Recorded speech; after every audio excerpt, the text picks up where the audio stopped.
ne m'en avez rien dit. Encore, quelle est ta pensée là-dessus? T'imagines-tu de cette affaire?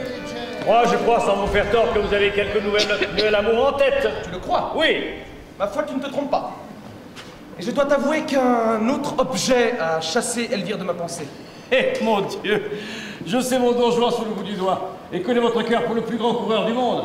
Il se plaît à se promener de lien en lien et n'aime guère à demeurer en place. Ne trouves-tu pas, dis-moi, que j'ai raison d'en user de la sorte? Eh, monsieur. Quoi? Parle.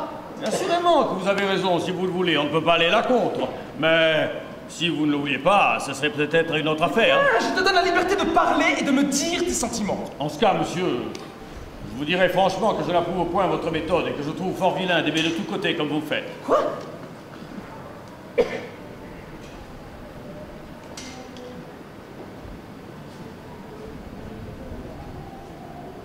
Tu veux qu'on se lie à demeurer au premier objet qui nous prend?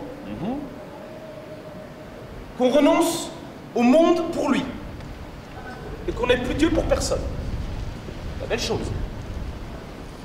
De vouloir se piquer d'un faux honneur d'être fidèle, de s'ensevelir pour toujours dans une passion et d'être mort dès sa jeunesse.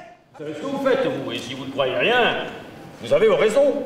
Mais il y a de certains petits impertinents dans le monde qui sont libertins sans savoir pourquoi, qui font les esprits forts parce qu'ils croient que cela leur c'est bien. Et si j'avais un maître comme cela, je lui dirais fort nettement, le regardant en face, osez-vous bien ainsi vous jouer au ciel, et ne tremblez-vous point de vous moquer comme vous faites des choses les plus saintes. C'est bien à vous, petit ver de terre, petit myrmidon que vous êtes. Je parle au maître que j'ai dit, hein. C'est bien à vous à vouloir vous mêler de tourner en raillerie ce que tous les hommes révèrent. Pensez-vous que pour être de qualité, pour avoir un beau costume, des boutons de manchette en or et une cravate couleur de feu, et ce n'est pas à vous que je parle, hein, c'est à l'autre.